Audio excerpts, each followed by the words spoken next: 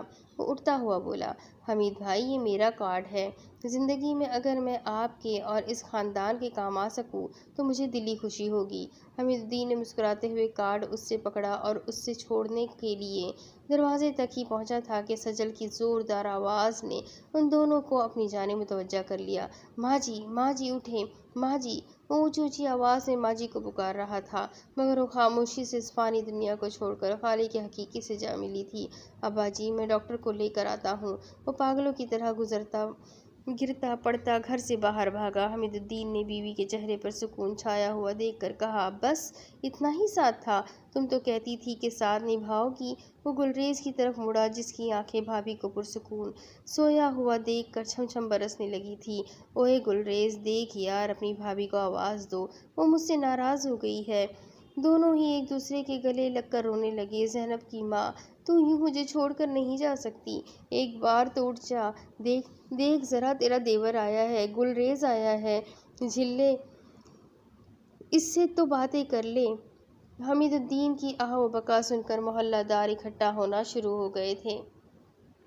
سجل پاگلوں کے انداز میں ڈاکٹر کو لے کر اندر گھسا تو گھر میں جمع مرد و عورت کو دیکھ کر وہ ہاک بن گیا، مگر ڈاکٹر نے آگے بڑھ کر اپنے اسٹیتھوسکوپ سے ماں جی کو چیک کیا تو نتیجہ اس کی توقع کے مطابق تھا، کیونکہ اس نے آتے ہی دیکھ لیا تھا کہ ماں جی اللہ کو پیاری ہو گئی ہے، انہیں 1 گھنٹہ ہو گیا ہے، شی از ایکسپائر۔ ڈاکٹر تو یہ کہہ کر چلا گیا تھا، مگر گھر میں جو کوہرام برپا ہوا اس کو سنبھالنا محلے داروں اور گلریز کے لیے بہت مشکل ہو رہا تھا۔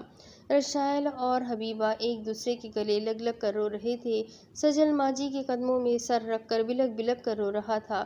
گلریز نے آگے بڑھ کر اسے اٹھایا اور گلے سے لگاتے ہوئے اس کو دلاسا دینے لگا، صبر کرو سجل، تم تو حوصلے والے ہو یار۔ وہ سجل کی پشت سہلا رہا تھا جو آہو سسکیوں اور ہچکیاں لے لے کر رو رہا تھا۔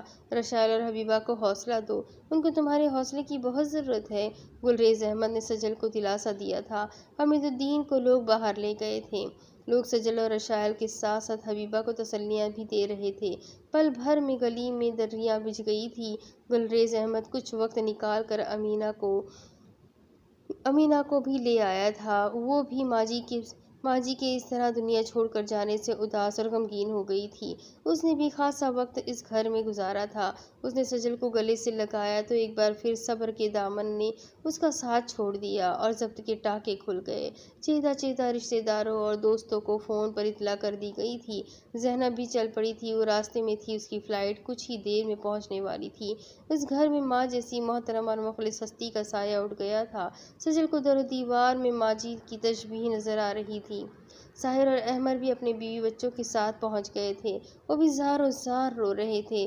احمر اور ساحر کی بیویاں بھی دکھاوے کے ٹسوے بہا رہی تھیں۔ ان دونوں کی وجہ سے ہی ماں جی نے کینسر جیسا روگ اندر ہی اندر پال لیا تھا۔ انہوں نے اس گھر میں قدم رکھتے ہی اس گھر کو توڑنے کی پلاننگ کر لی تھی۔ ماں جی اور حمید الدین کو کوئی بھی اہمیت نہ تھی کہ وہ اپنی مرضی کرتی تھی۔ 1-2 بار ماں جی نے ٹوکا تو احمر کی بیوی نے ان کی کافی بے عزتی کی اور رات کو احمر کے بھی کان بھرے، جس وجہ سے گھر کی فضا کشیدہ رہنے لگی۔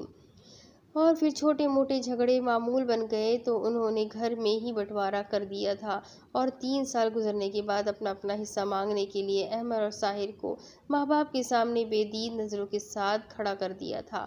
حمید الدین نے گیراج کے علاوہ باقی جو کچھ بھی بنایا تھا ان دونوں میں برابر تقسیم کرتے ہوئے موجودہ مکان کو سجل، رشائل اور حبیبہ کا حصہ قرار دیا، جبکہ گیراج کو اس نے اپنے لیے اور ماں جی کے لیے وقف کر لیا۔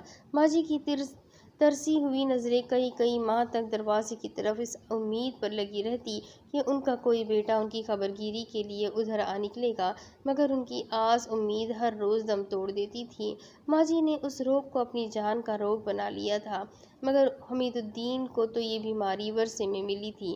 وہ اندر باہر چھپ چھپ کر خون تھوکتا، مگر اس نے کبھی بھی سجل اور چھوٹے بچوں کو پریشان نہ کیا تھا۔ اس کے اندر بھی بیماری گھر کر چکی تھی۔ وہ بھی کتنے دنوں کا مہمان تھا، یہ تقدیر ہی جانتی تھی، مگر آج اس کی کمر دوہری ہو گئی تھی۔ اس کا جیون ساتھی اس کو اس دنیا میں تنہا چھوڑ کر جا چکا تھا۔ وہ خاموش ہو کر دیوار کے ساتھ ٹیک لگا کر بیٹھا تھا اور پھولے ہوئے سانس سے سب کے چہروں کی طرف باری باری دیکھ رہا تھا۔ اس سے افسوس کرنے والے اس کے دکھ اور غم کو بہتر جانتے ہوئے اس کے ارد گرد بیٹھے ہوئے تھے۔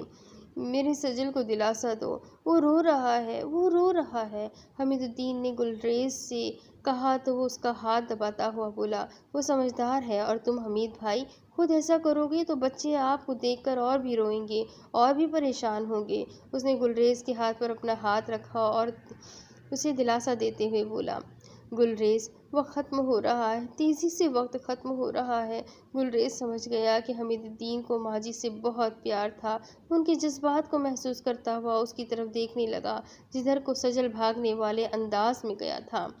زینب عروج اور لقمان کے ساتھ گلی میں داخل ہو چکی تھی، مگر گھر کے باہر جمع لوگوں کو دیکھ کر پہلے تو وہ حیرانگی سے کسی ہمسائی سے سبب پوچھنے لگی، لیکن جب سجل بھاگ کر اس کی طرف روتا ہوا بڑھا تو وہ سمجھ گئی کہ مہربان ماں کا سایہ سر سے اٹھ چکا ہے۔ وہ اپنے بھائی کے گلے لگ کر اس طرح روئی کہ ہر گھر کے مکین کی آنکھیں بھی نم ہو گئی۔ لقمان اور عروج سجل کے گلے لگ کر رونے لگے۔ لقمان کو انہوں نے کبھی بھی داماد نہ سمجھا تھا، بلکہ وہ اسے بھی اپنا بیٹا ہی کہا کرتی تھی۔ وہ بھی اس پرخلوص رشتے کے بچھڑ جانے سے کافی دکھی ہو رہا تھا۔ حمید الدین نے بیٹی اور نواسی کو گلے لگا کر آنسوؤں کی بے ہم برسات میں اپنا دکھ ان کے کندھوں پر ڈال دیا۔ زینب نے ماجی کی میت پر لپٹ کر جو گریہ زاری کی وہ وہاں پر موجود ہر ذی روح کو تڑپانے کے لیے کافی تھی۔ چند لمحوں بعد باہر سے شور اٹھا کہ حمید الدین کو کچھ ہو گیا ہے۔ اس کے ہاتھوں اور پاؤں کو لوگ مالش کر رہے تھے، مگر اس کی گردن بھی ایک طرف کو ڈھلک گئی۔ اس کا سر گلزیر احمد کی گود میں تھا اور آنکھیں آسمان کی جانب لگی ہوئی تھی۔ وہ اپنے ساتھی سے زندگی نبھانے کے وعدے کو ایفا کر گیا تھا، مگر بچوں کو بچھاڑے کھاتے ہوئے نہ دیکھ سکتا تھا۔ سجل، ساحر اور احمر تو بڑے تھے اور سمجھدار تھے، مگر رشائل اور حبیبہ کی کچی عمریں مہربان اور مخلص سہاروں کے چھن جانے سے کاتب تقدیر سے آنسوؤں کی زبان میں شکوہ کر رہی تھی۔ اب آگے۔ ہر سال کی طرح اس سال بھی مشنری کی ایکسپورٹ کا tender Faizan group of industry کو ملا تھا۔ چیمبر میں تمام کاروباری لوگ فیضان گروپ آف انڈسٹری کے مینیجر کو مبارکبادیں دے رہے تھے۔ گلریز احمد نے بھی مینیجر کو مبارکباد دی اور چیمبر سے باہر نکل گیا۔ وہ اس ٹینڈر کی اس طرح ہاتھ سے نکل جانے پر خاصا دل برداشتہ لگ رہا تھا، مگر اب صبر کے سوا کچھ بھی نہ کیا جا سکتا تھا۔ وہ اپنی گاڑی میں بیٹھا اور گاڑی اندل کی یونیورسٹی کی طرف بڑھا دی۔ اندل نے فون کر کے اسے کہا تھا کہ وہ آفس سے واپسی پر اسے گھر لے جائے۔ گلریز نے کئی بار کہا تھا کہ وہ اپنی الگ گاڑی لے لے اور اس پر یونیورسٹی جایا کرے، لیکن نہ جانے کیوں اندل اس بات پر کبھی بھی راضی نہ ہوئی تھی۔ اب کافی مصروفیت سے وقت نکال کر وہ اندل کی ڈیوٹی بھی کرنا تھی۔ اس نے پہلے تو سوچا کہ وہ رمیز سے کہہ دے گا، وہ اندل کو پک کر کے گھر چھوڑ آئے گا۔ چونکہ رمیز فی الحال تعلیم سے فارغ تھا اور اس کا زیادہ وقت دوستوں میں ہی گزرتا تھا، اس نے سوری کر کے مصروفیات ظاہر کی تو یہ کام خود ہی گلریز کو کرنا پڑا۔ وہ یونیورسٹی کے گیٹ کے پاس آ کھڑا ہو گیا اور اندل کا انتظار کرنے لگا۔ گلریز کو یہ tender Faizan group of industry کو جانے کا بہت قلق تھا۔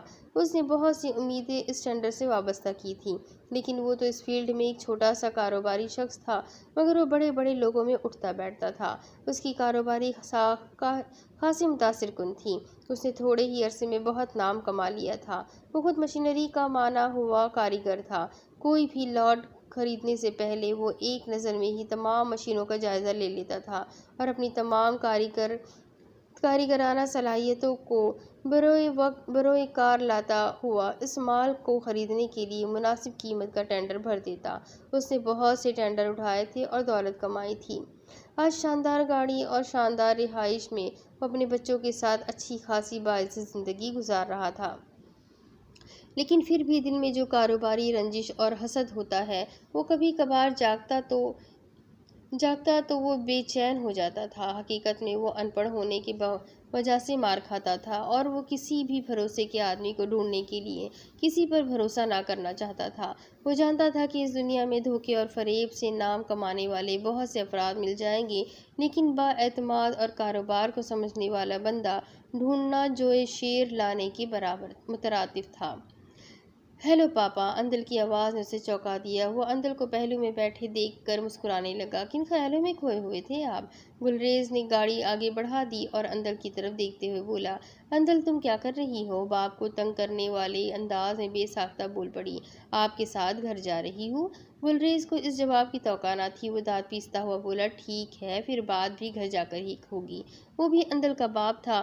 اندل کو کچھ تجسس محسوس ہوا تو وہ کھسیانی ہو کر بولی، ایکچولی میں سمجھ نہیں پائی تھی کہ آپ کیا کہنا چاہتے ہیں۔ گاڑی گھر کی طرف جانے والی سڑک پر موڑتے ہوئے گلریز احمد نے بیٹی کی طرف دیکھا اور پھر سامنے دیکھنے لگا۔ یہ رمیز کون سا کورس کر رہا ہے؟ گلریز احمد رمیز کو اس فیلڈ میں لانا چاہتا تھا، مگر اس کی کیا رائے تھی یہ بھی نہ معلوم تھا۔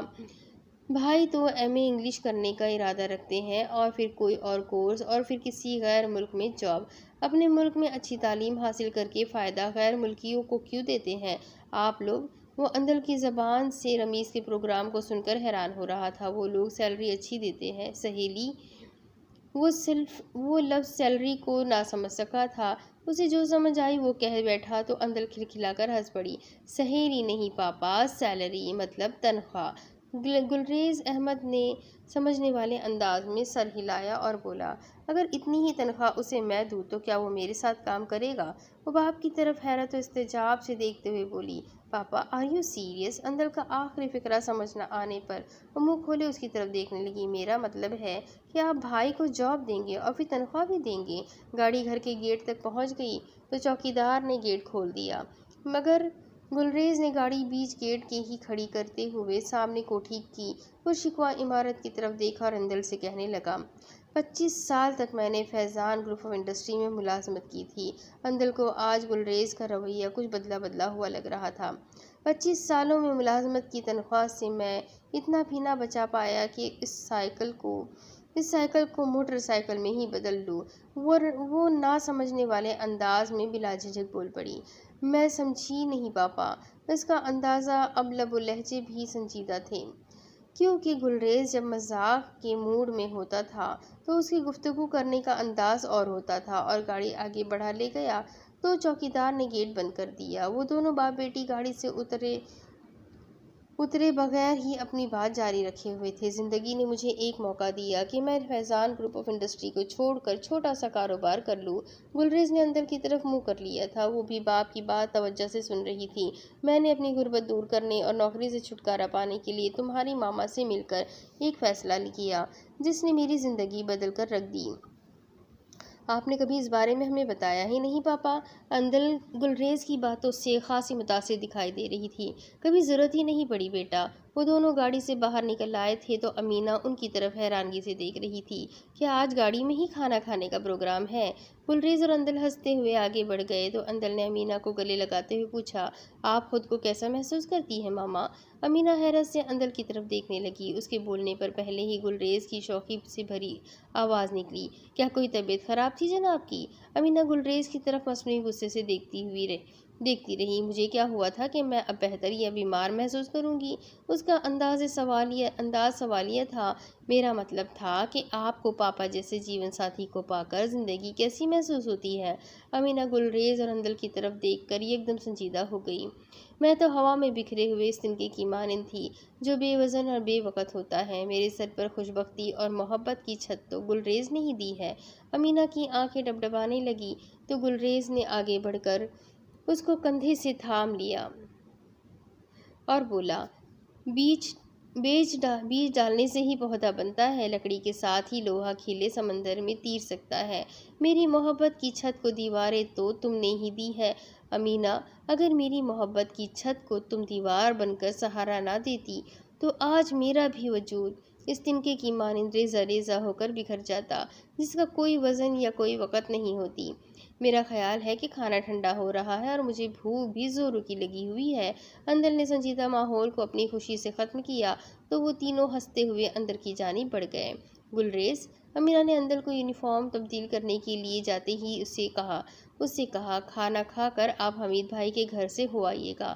وہ اس بات میں سر ہلانے لگا۔ رشائل اور حبیبہ کو دلاسا دینا، ان کا تو سب کچھ ہی ختم ہو گیا۔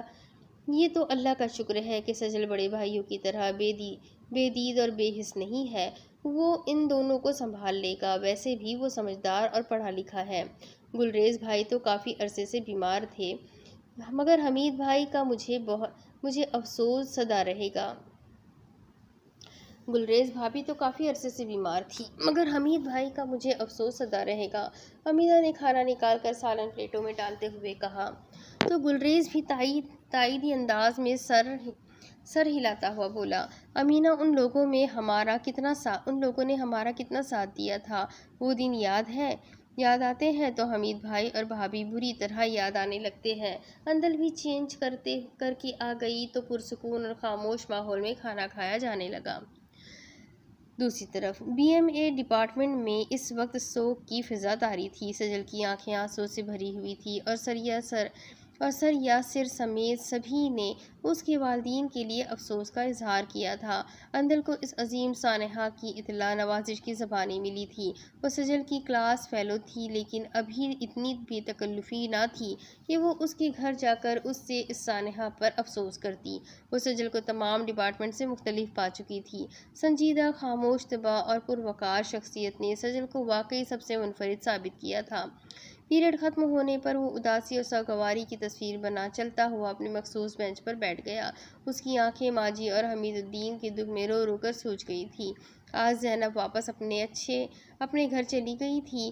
عروج کی پڑھائی اور لقمان بھائی کی جاب کا بھی مسئلہ تھا۔ اس گھر کے دروازے آپ پر پہلے کی طرح ہمیشہ کھلے رہیں گے آپا، وہ زینب کے گلے لگ کر اس سے الوداع کرتا ہوا بولا تو لقمان بھائی نے اسے سینے سے لگاتے ہوئے کہا، سجل، کبھی میری ضرورت محسوس کرو تو مجھے ضرور یاد کرنا، مجھے دلی خوشی ہوگی۔ اب آپ لوگ ہی تو میرے رہنما اور بڑے ہیں، قدم قدم پر مجھے آپ کی ضرورت پڑے گی۔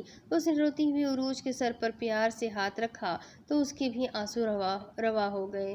ماموں، آپ ہمیں بھول تو نہیں جائیں گے؟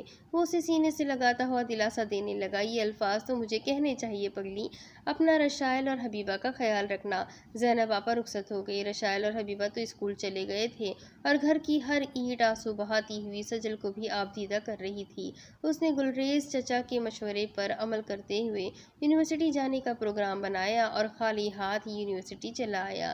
ایکسکیوز می سجل، اندل اس کے سامنے کھڑی تھی۔ سجل نے جلدی سے اپنی آنکھیں صاف کی اور بولا، پلیز۔ وہ بینچ پر ایک سائڈ پر ہو گیا تو اندل اس کے پاس بیٹھ گئی۔ وہ چند ثانیے خاموش رہے تو اندل نے خاموشی کو توڑتے ہوئے پہل کی، I am feeling really very sorry about your parents۔ وہ ٹھنڈا سانس بھرتا ہوا سامنے کی طرف دیکھنے لگا۔